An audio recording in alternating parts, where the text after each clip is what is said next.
Two NBA playoff game fives tonight on Wednesday, May the 1st. April is done, May is here, and we've got two game fives to talk about, one in the East, one in the West. Heat Celtics, Mavericks Clippers. I'm going to break them both down to you. Full detailed analysis as always. Let you know the side and total, where I lean, player props, etc. Deep dive into Wednesday night's two NBA playoff games. May is here. Let's talk about it in just a moment. Hi, this is Steve Merril, WagerTalk.com, back here on WagerTalk TV, and I am breaking down the two games. We would have had three games, but the Nuggets finished off the Lakers at the wire on Monday night, so now we have two games only tonight on Wednesday, and the first one is in the East, Boston and Miami.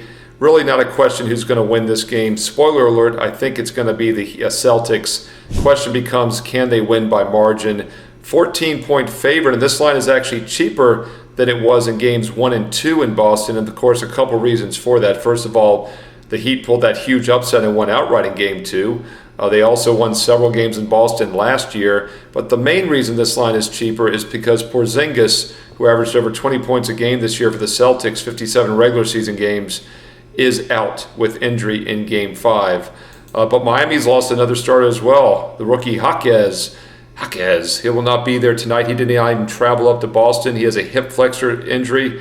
That means 3 of their 5 starters, Rozier, Butler, and Jaquez Jr., are now out of the lineup. I know Porzingis is a better player, but Boston's a much deeper team. So the only way I would play this game is actually the Celtics. And the fact they're without Porzingis, I actually think will keep them motivated and focused.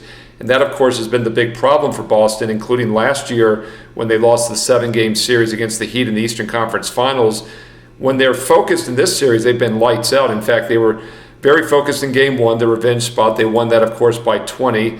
Then they kind of took their foot off the gas in game 2. But keep in mind, Miami hit a franchise high on 23 three-pointers in game 2, and they still only won by 10 points. Boston then shot just 29.5% from 3 and still won by 20 in game 3. And the Celtics were better from 3. They were plus 15 points in game 4, but they won by 14. And they're the better team overall. And the fact that Porzingis is out, I actually will mean Boston does not overlook this game, and they will look to close them out, especially after losing several home games last year and losing game 2 here. So once again, if you're going to play it, I would lay it with the Celtics.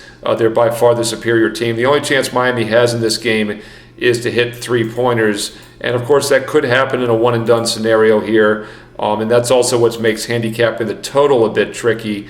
We have seen Miami struggle offensively. The last 2 games, Heat have had 84 and 88 points at home. So if Boston clamps down on the D and limits the 3, I think Miami team total under could be worth a look as well. As far as the game total, first game was 210. Then we saw 205, 206, 204. We now see a 198.5. It opened 200. It's now down to 198.5. Some of that has to do with Jaquez out. Some of it has to do with Porzingis out. Looking at their on-off court numbers this year, Boston actually was a 1.5 better offensively without Porzingis and just 1 point weaker defensively. So net point differential is pretty much equal with or without Porzingis on the court this year. So I do think it's a little bit of an overreaction to the under by the odds makers. Jaquez Jr.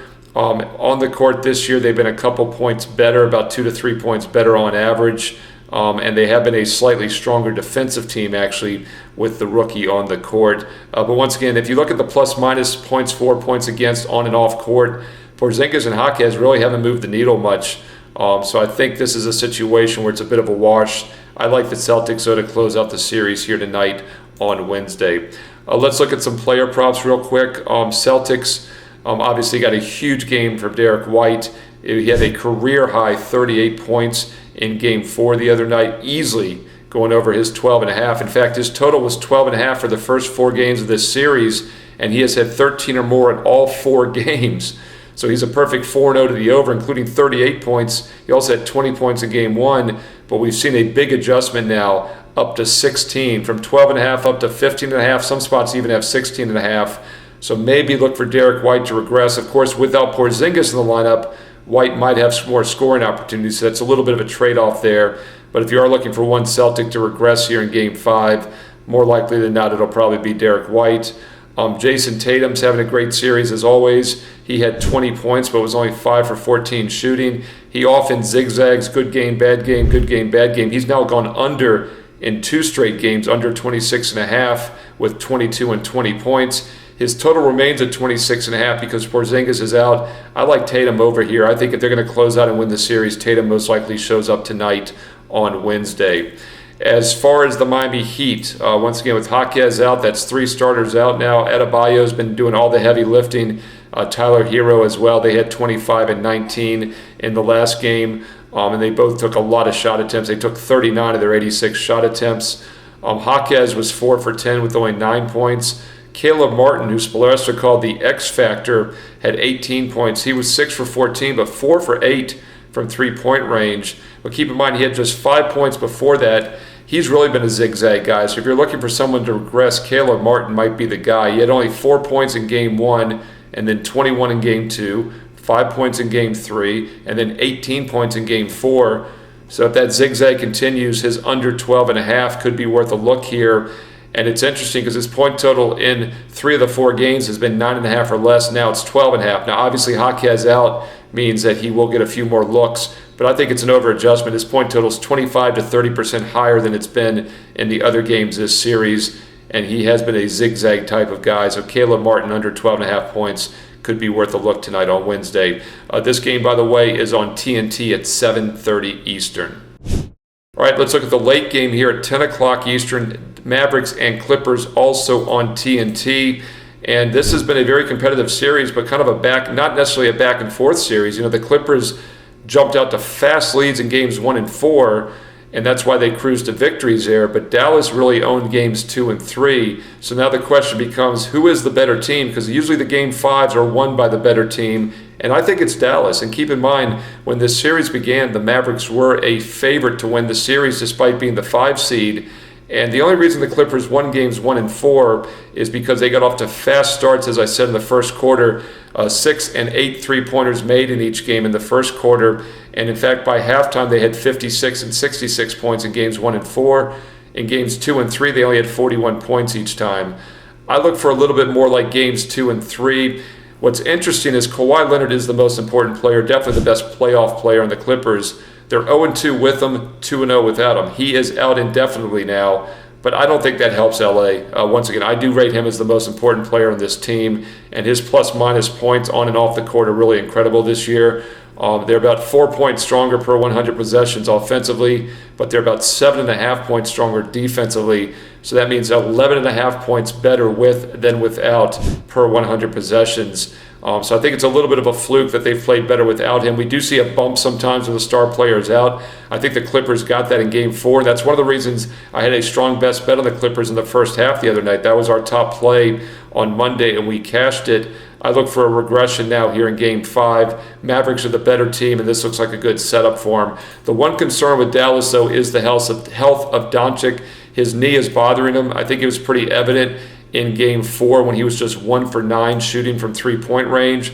Of course, you could say, well, he was only 1 for 9 from 3, but then he ended up with a triple-double. So hard to say the knee's bothering him too much when he ended up with 29 points, 10 rebounds, and 10 assists. Kyrie Irving is who benefited, though, from all those assists and also from Doncic needing someone else to help be the support superstar. Irving had 40 points, took 12 threes, was 6 for 12. His total was 24.5. Now it's only 25.5. Irving over probably is worth a look, as Doncic said he's got to help Kyrie score more. He even said that because his knee is not 100% healthy, but Luka's still a warrior. Triple-double while injured is pretty damn impressive. Kyrie Irving prop over. Doncic props over as well would be the only way I'd play him, but I'm a little hesitant with that knee injury. But this is really a two-man team, and I've said it each and every game. It's Irving and Doncic, and there's nothing wrong with that. If you look at NBA playoff teams, championship teams for decades now, it's often a two-man punch. LeBron and Wade, Kobe and Shaq, Jordan and Pippen. We've seen it for decades. And Dallas with Irving and Doncic do have a superstar duo. Clippers have a lot of star players, but I think Kawhi Leonard is part of that duo, maybe Paul George. And George did have a huge 33-point game. And if you remember on Monday, I said I really liked Paul George's prop over 24.5. He had only 7 points in Game 3. I thought it was a big bounce-back spot for him. And he's still priced around 24 here for this game. Definitely would not be betting against Paul George, even though he's probably set to regress a bit after going 7 for 10 from three-point range. Zubac was 6 for 11 shooting with 13 points. James Harden, 33 points, 12 for 17 and 4 for 5 from 3. He is somebody I think could regress in this game. He had 22 and 21 in games 2 and 3 in the 2 losses, and his total was 16.5 each game. Then he had 33 points. Now his total is 22.5. It's the highest it's been in any series. I look for him to regress. I think this is an over-adjustment, and I'm not a big James Harden fan. A lot of offense, very little defense, but I'm not even sure he's going to have enough offense in this game. I like Dallas. I like Harden under. I think that's a little bit correlated as well to that result. As far as the total in this game, once again, it's a little bit tricky with the injuries, and once again, as I mentioned, the Clippers are much weaker defensively without Kawhi Leonard. They're obviously a little bit weaker offensively as well. Doncic's health is a main concern on the total here, but we did see 227 points in Game 4, easily getting over 209. And to put how low that total was in perspective, Game 1 was 221.5. Then we saw 216, 213 because we had 3 straight unders. We finally got an over in Game 4, over 209. The odds makers have now actually lowered the total even more to 207. Once again, this is a really low total. It's over 14 points lower than Game 1. Now, yes, they got to 227 the other night on Monday on Sunday. I keep saying Monday. They played on Sunday. Sunday was Game 4. They got to the 227, but once again, 54 and 49.5% shooting. They shot lights out. And the Clippers, by the way, were 62% from three-point range. They were plus 21 points from three-point range, and they only won by 5. Not a good sign. Another reason I like Dallas in this game. I think the total, though, is a bit more tricky. Let me know your thoughts on these games. Just 2 games, deep dive. The point of these videos, of course, is to let you know how I'm looking at these games, little nuggets I'm found as I'm handicapping them. If you'd like my personal best bets, and check out my page, Steve Merril, WagerTalk.com. I do have one strong NBA best bet for tonight on Wednesday in one of these games that's available for my clients. We entered last night on a 15-4 run, and it looked like things were going well as we had the Cleveland Cavaliers strong, and they were up by 10 after the first quarter. I thought they'd get out fast. We had a first half play on them. They were up 10 after the first quarter. Unfortunately, they did not cover the first half. They let it up in the second quarter. Guess I should have used the first quarter, not the first half. Also felt like they should have covered the game itself, but they did get the win. The home team is now 5-0 in Orlando, Cleveland, but unfortunately the Cavs did not get the cover last night. And we had a rare baseball loss as well. We're not going to win every day, but we have still cashed 9 of the last 11 days and nights since the playoffs began. And those 9 of those 11 winning nights, the 9 nights we've won, we have swept the board and gone 15-0. 2 losing nights, 9 winning nights in which we went 15-0. The point is, don't pick and choose one game or one day. Play consistently. If you've been on board since the playoffs began a week and a half ago, you're up big still, and there's plenty more to come. Over a month and a half to go. Lowest price of the season right now for the playoffs. It's just $165, but if you use promo code PLAYOFFS, you get it for just $135. That's right, an additional $30 off an already discounted price. Get the rest of the NBA season. You get the East and West semis, the East and West finals, the rest of this first round, and the NBA finals. 3.5 rounds remaining for just over $4 a day. It's a next month and a half for just $135, but you've got to use promo code PLAYOFFS on the checkout. Go to my page, Steve Merril, WagerTalk.com. On the right side, you'll see the basketball option. Do the click down, choose the 165 package, use promo code PLAYOFFS when you check out, and you get it for just $135. Every best bet, including a strong play tonight on Wednesday, every NBA play for the next month and a half through the finals at the lowest price we've had all season. $135 complete. Must use promo code PLAYOFFS. Steve Merril, WagerTalk.com. Get there quicker with shortcut WT.buzz/SM. Don't forget about the free daily plays. I post a ton of free baseball plays each and every day on my page as well. Check those out. Also follow me on Twitter and X at Steve Merril, 2 R's, 1 L, at Steve Merril on Twitter and X. Also, I post free plays throughout the week on Instagram, so follow me on IG and Instagram along with Wager Talk.